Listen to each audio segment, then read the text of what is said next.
Overall, my palette doesn't really change. It stays consistent throughout the years. For the most part, once in a while I change something up, and I'll talk about that. So titanium white, you can get that from just about any company. Any of the professional paints are really good quality. I prefer Gamblin or Utrecht for the most part, and some of RGH, the colors from RGH paints. But I could probably stick with Gamblin and get all of my colors just from them. Really good company. And I love that I can get the 150 ml tubes from them.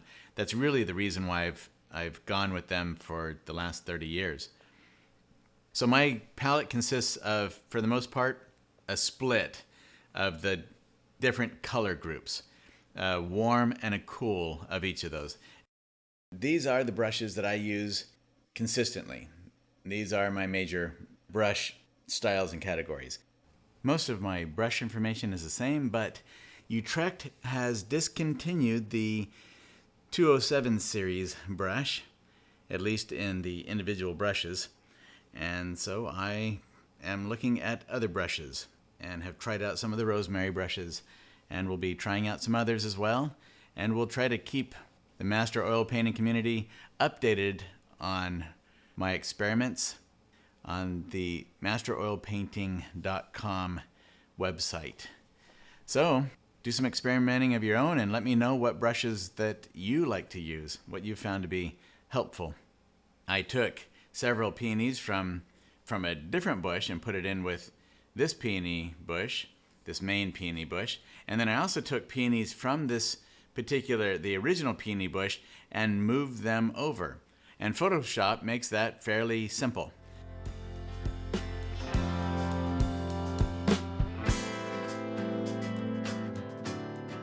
I grabbed a little bit of the cad lemon and then mixed some of the transparent oxide yellow and orange into that, just to give it a nice warm look to it. And that transparent oxide orange is the equivalent of what you might see raw sienna, and so it's a nice bright reddish orange tone to it. Not quite as dark as what the transparent oxide red would be, which is closer to a burnt sienna.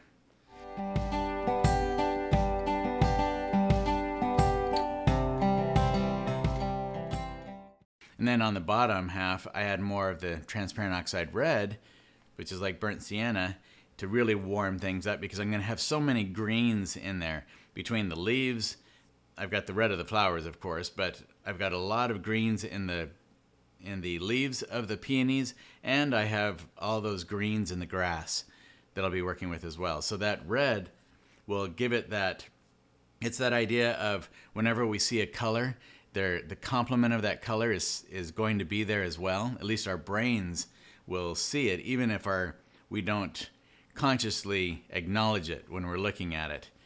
So having that reddish tone underneath, even if it is more of a brown reddish tone to it, or actually in this case with that yellow down there as well, it really becomes a vibrant reddish orange tone. That will complement well with all of those greens, and it'll make it so that it's not that warmth. It's both a contrast of color and a contrast of color temperature, because the green's going to be much cooler and the red much warmer. And so that really helps to create a vibration with the colors.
Notice also that my red color that I started with is fairly simple. It's just quinacridone red mixed with a little bit of white and a little bit of the cadmium red in there.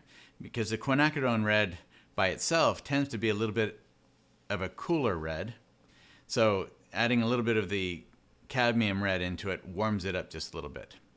I want them to be warmer, also because those are going to tend to be more of the shadow areas of the petals.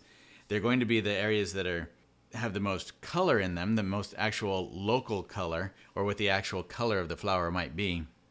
And it gives me a nice contrast to place the lighter values on top of, and the cooler values. So they're going to be lighter and cooler, and that gives me a nice contrast both in color temperature and value.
It's time to get back to some of the specifics about what I'm doing right now.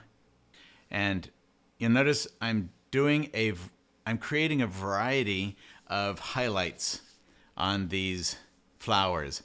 Some are a little bit cooler, like they're not really the darker middle tones, but lighter middle tones, maybe like a 3 on the value scale of those more lavender colored bright petals that I put on there.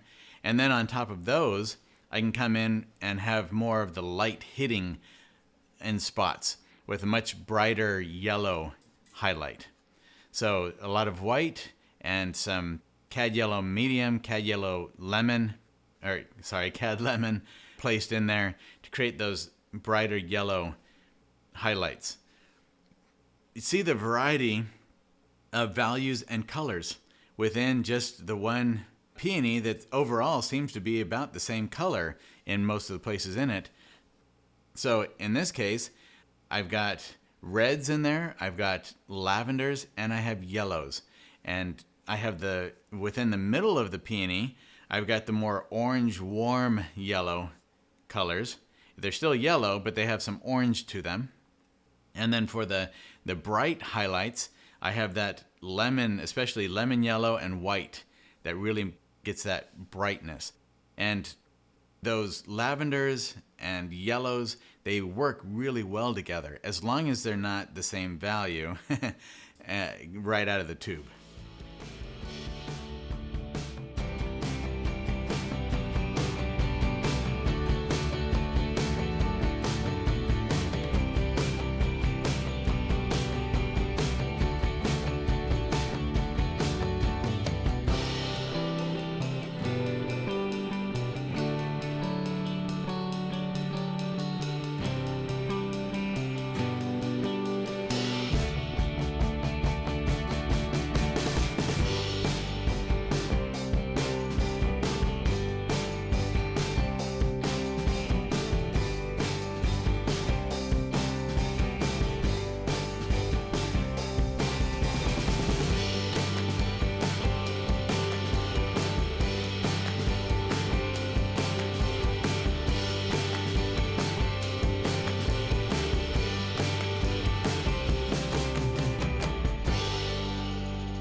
Now, I want to point out that in the placement of these stems, much of it is just random.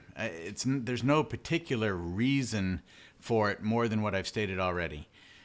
In the case of the dark stem that you can see on the upper portion of the peony bush, the dark against the light. And then down below I have a highlighted stem, and I'll jump back and forth from dark to light constantly when I'm putting in stems like this. So when I get down, like in this shadow area here, I want some really dark stems in there because the light's not going to get in there. So I'm thinking about where's the light source here? Is the light hitting a flower, and is that flower blocking the light from getting to a particular stem? So then I might make that stem darker. But at the same time, I might put in a dark stem just because it's against a light background.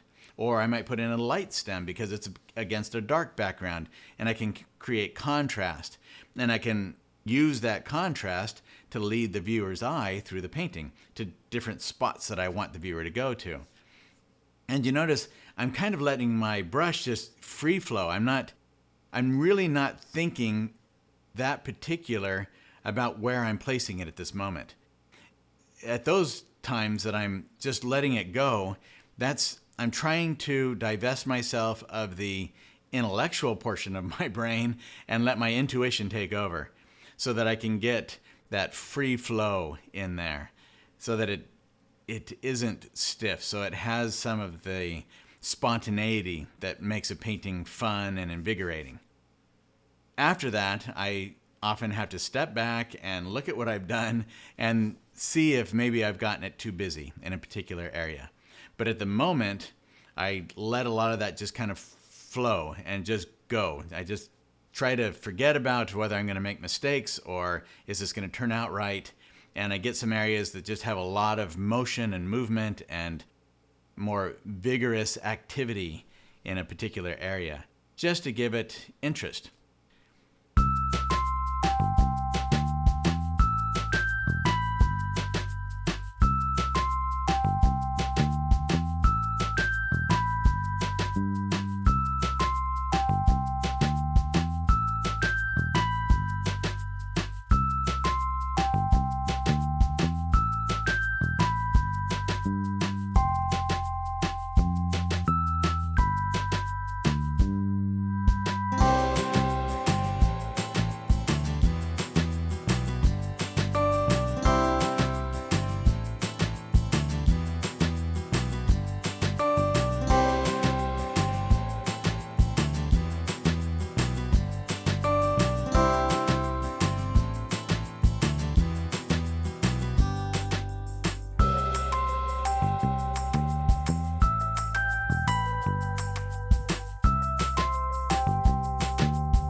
Now with this particular peony, I am building it out. It felt a little bit small, especially compared to the peony in my reference photo, which that isn't nearly as big a consideration for me, whether I get it the same size as what I have in my reference photo, as is how is the size in relation to the rest of the peonies in the painting or the painting overall.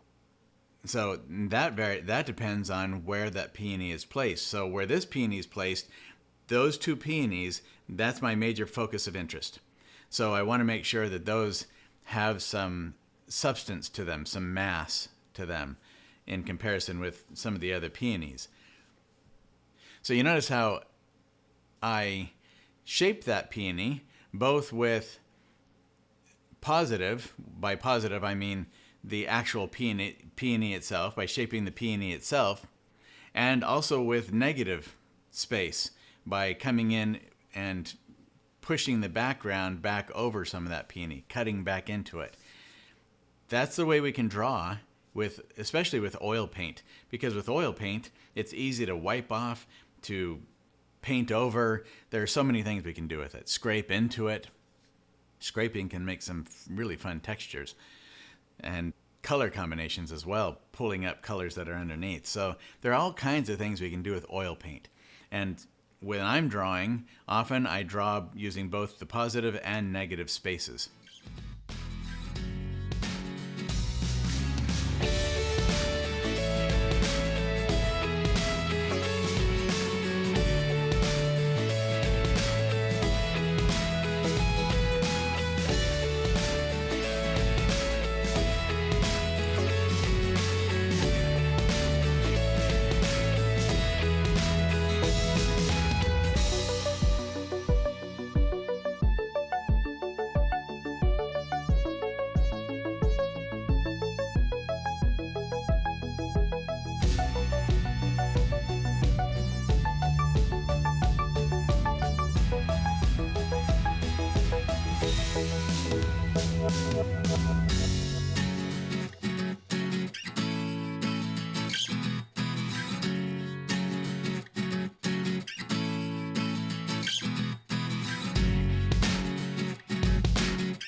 So with a little dark spot in the middle of that flower, I'm playing around with it. You notice I mixed up that pile of green, thinking I was going to put in more leaves and work on the background there with the far off trees in the background, really graying down that green. But then I noticed that flower just needed more. It needed a little bit greater refinement to it and some details added in there. But I don't want the details to be sharp and strong like I have in some of the other flowers. So a lot of this, especially when it comes to those final little spots, I'm using a small brush. I'm just going in there and doing some very minute changes, little subtle shifts. Fortunately, I don't have to use the little brush on the whole painting. That would take a long time. And some people do that. I really am not interested in that kind of painting. But there are certain spots within a more vigorously painted work that do need some small, careful attention to them. And it's often little areas like that. Sometimes I can go in, I put in one stroke, and it's done. And I've captured it, even in a way that seems realistic. But more often, I think, it's the being very careful, getting a smaller brush, or even if I'm using a larger brush, just using a couple of bristles or the corner of that brush and doing it with thoughtful consideration all the way through, rather than the more vigorous, intuitive response that I have in other parts of the painting. It's not a formula. There's nothing where I say, okay, so now I'm at this point, this is where I use this kind of brush, or this is where I get more careful. It's nothing like that. It's the same as the other parts of the painting. I'm just thinking through each individual area, each shape, each color, the relationships between objects and color temperatures. All of that I'm thinking through as I go along. So sometimes they work and sometimes they don't. And hopefully when they're not working, I catch it and I can change it and make it better than it was. So with this flower, I don't like that big petal back there. It's just obnoxious looking. It's so large and there's just not a lot going for it. But I do like what I have in the middle of that flower. So here's a case again where I'm being a little bit careful because I like what I've accomplished in the middle of that flower and I don't want to disrupt that. I also don't want the idea that I like that to hinder me from the rest of the painting or from the rest of that flower in doing what I need to as far as my brush work and everything goes. But if I can be a little bit more careful and preserve what I've already got there, then I'm going to do that. So you see, instead of coming in with that red color and changing up that petal, I knew it needed to be minimized some. So I came in with the negative spaces, the background areas, and cut into the flower rather than altering the flower itself. With flower color, I came in with leaf color and background color and cut into it to dial it down some. Turn that one big petal into a couple of smaller petals.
So with those back trees, they felt a little bit overly bluish green almost. They're more on the blue side, but still a bluish green.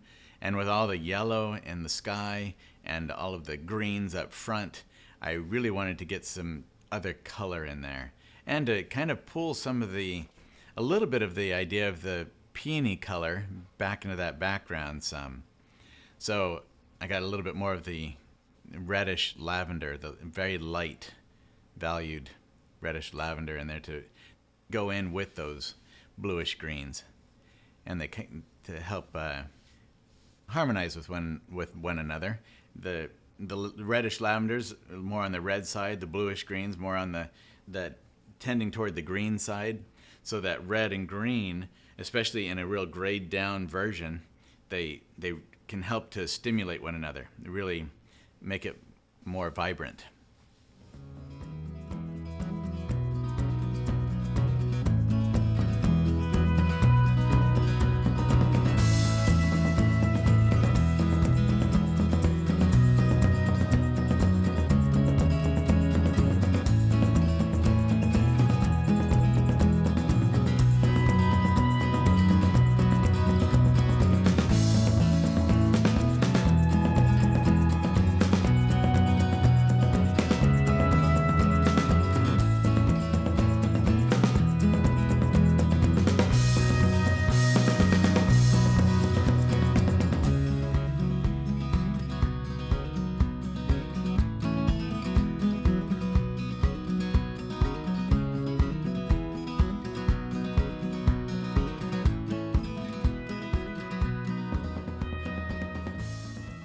So here I start experimenting with some windows and seeing if maybe some of the things that were up in the photo might work. I'm not doing it exactly the way it is in the photo. I'm just kind of playing with it and experimenting. So my window's still feeling just a bit clunky. It doesn't really have any real separation or definition to it. And decide that is not working. It's just not going in the right direction with what I want. The colors don't seem to be working. I make it a little bit warmer, more wood colored back there, like a shed might be. And it's just a little too strong. It's time for the paper towel. Take out a paper towel, get back down to some of that color that was initially washed in there. And I don't wipe it off so much that I get back to the white of the panel, but I do want to get back down to some of that yellow wash that I put in there and get a lot stronger feeling of light coming in. So you can see I'm playing there, not wanting to necessarily take out all of that at the moment, but wiping out bits here and there to experiment with. But eventually, I decide that all just kind of needs to come out of there. It's just all too much.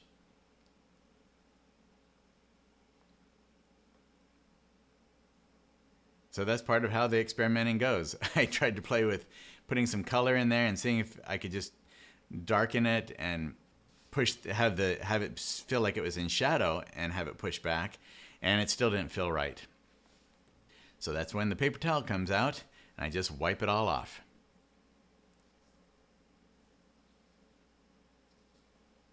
So I'm still trying to push the browns and the lavenders back there. Actually, the more brownish, little bits of lavender, but mostly on the reddish brown side of things for that feeling of wood back there. But that color feels like it's coming forward too much. And so it's not working the way that I was hoping it would. So this is a really good example of how sometimes there's an area in a painting, the whole painting overall might be going very well. Things are moving along, everything seems to be clicking, except for one spot. And that one spot can take me forever to finish. So even at this stage of painting for 30 years, I'll run into an area like that just gives me fits. And it takes a whole lot of experimenting before I finally figure it out. Sometimes it is just a matter of we figure it out in the moment. There's not a lot that we can do to prepare for something like that. And that's part of what makes this all so fun, because it is challenging. Even when we've been painting for 30 plus years, we run into situations that hopefully we haven't done before, so that it gives us a new challenge. I heard Clyde Aspavig in an interview recently where he spoke about when we get into an area, even him, he's considered one of the greatest landscape painters in the world, and he said he still struggles. It still runs into things that he struggles with.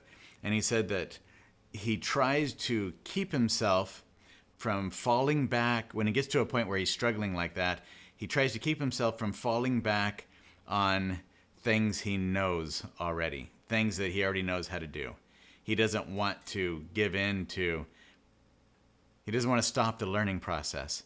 So he tries to make sure that he still pushes himself in those situations so that it is a challenge, so that he doesn't suddenly just give up on it and say, oh, well, I'm just not going to be able to get this.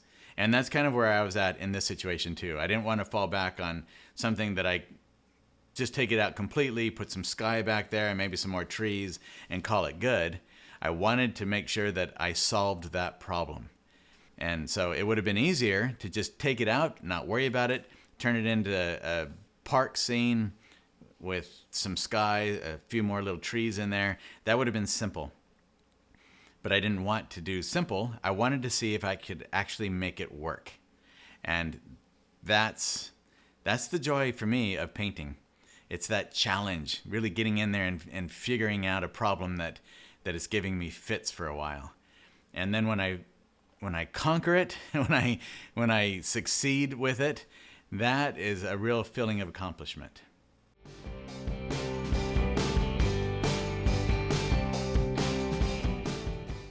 So I finally decided on a color that I don't really have anywhere else in the painting, which usually I try to avoid a specific color that is different from everything else in there.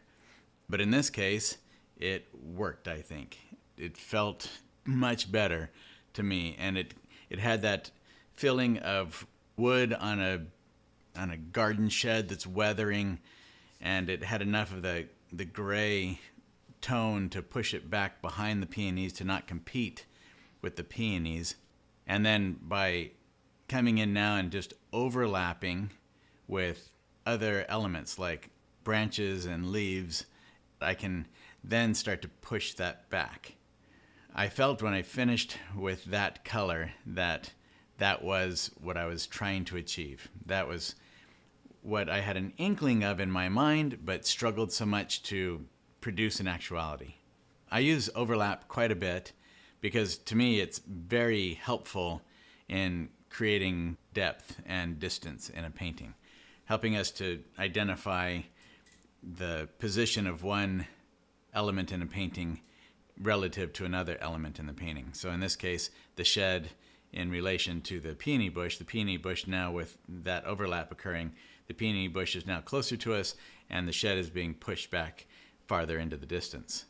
Not real far in the distance, obviously they're close to each other, but at least now I have a separation and there's some distance between the two.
Well, if nothing else, I am persistent. It's just terrible. I keep thinking that I can keep working over it and it'll fix it somehow. Pushing the brush up through there, I thought might bring out some of the light color, but there's just too much paint on there. So I have to bring out my handy dandy paper towel and wipe all that off of there.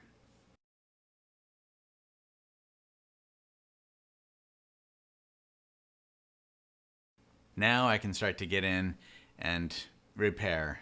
So I'm getting that color, that bluish color, to come in and mimic what I've put in originally with that blue wood weathered texture.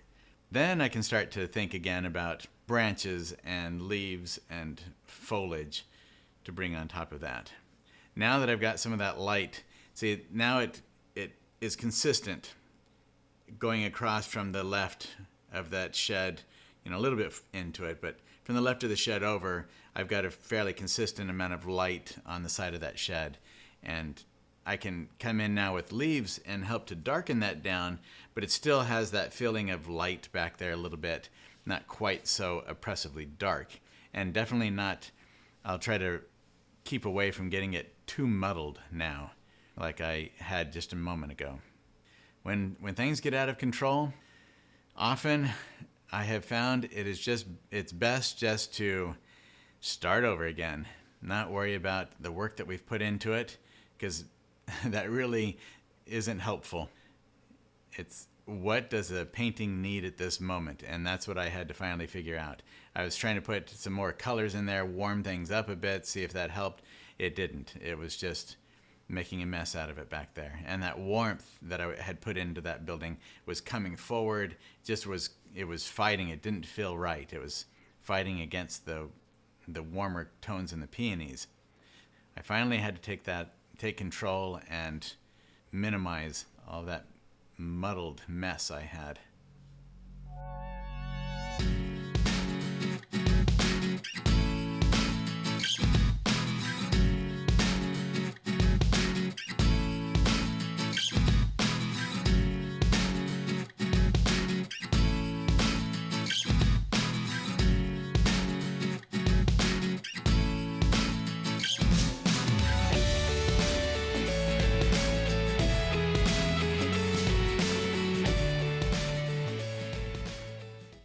And at that moment, I felt it was time for my signature. Now, of course, for any of you who watched the Facebook Live Fly on the Wall session the same night after I had finished working on this that day, I had not finished. In fact, as I went through the day, I noticed some things in there that needed some definite adjustment. So one of the big ones that really stood out to me was a section over on the upper right-hand side of sky that was peeking through the foliage. It was a very definite shape in there, and it should not be a definite shape. It should not feel like you can see some very strong sky hole poking through there, because that means then that it's demanding attention. And they're supposed to be pushing back, not coming forward. That sky hole felt like it was on top of the foliage rather than back behind the foliage. So putting in some branches to go over that and just smoothing, just kind of softening out some of the edges of that sky hole was enough to push that back in there. And Christy pointed out that with this peony right here, it felt like it was dissolving too much into the background. So I took some darker peony color and placed that in those petals, and that helped to separate them effectively from the background. And then with the peony down here on the lower left, that section of paint, it was very thick and didn't really make much sense there. In the reference photo, it was kind of just a folded over petal on the flower, but in mine, it was just an obnoxious lump of thick paint that went across there. So it really didn't make much sense. I like the texture, I like that thick paint, but I did not like where that thick paint was placed. It was misplaced. And then with the tree in the background there, the trunk had just gone and morphed on me. It was a little thicker towards the middle of the trunk than it was at the lower portion of the trunk. So I just needed to shave that down and shape it a bit, while breaking up the edges of that tree trunk so that it gives the illusion of distance and space, the softer edges. So during the Facebook Live, the fly on the wall, I determined that that little area of orange background color was just too bright for that area. But I didn't notice that little spot of white, the whitish color on that, in that same spot. Once I darkened it up there, suddenly that white seemed much brighter than it was before. It wasn't bright enough to stand out as much initially, but once I added in that darker color, so that you can see the relativity of it, suddenly it's like just a real bright spot of light color down there that does not belong. It's amazing what some changes can make to a spot of color like that. Just adding some dark in there brightens that right up.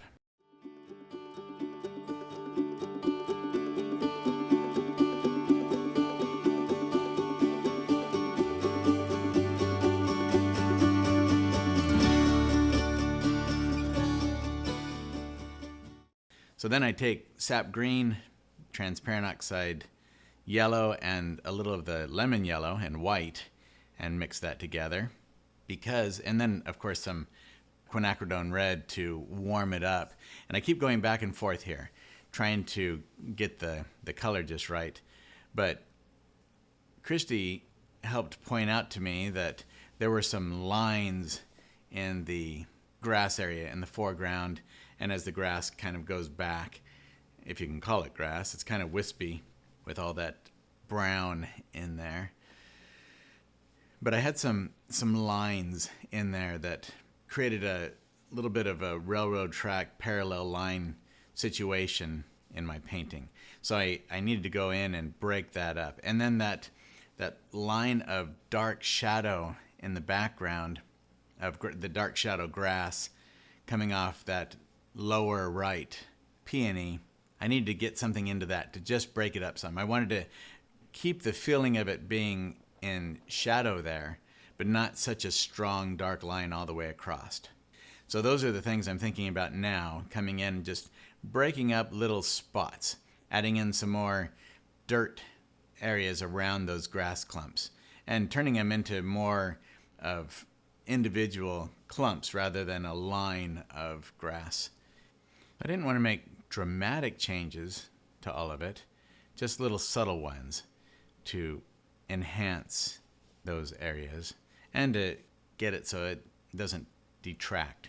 Because in having lines go through the painting like that, what those lines do, since the trajectory of the peony bush is very strong going from left to right.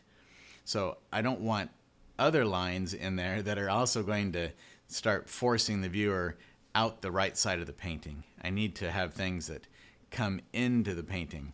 So I'm breaking up some of those grass spaces, the little shapes in there, so that the viewer can still meander through those grasses up into the painting, rather than everything just kind of pointing the way out of the painting. Those are some of the things I have to watch for that can be tricky to spot when I'm so involved in a painting.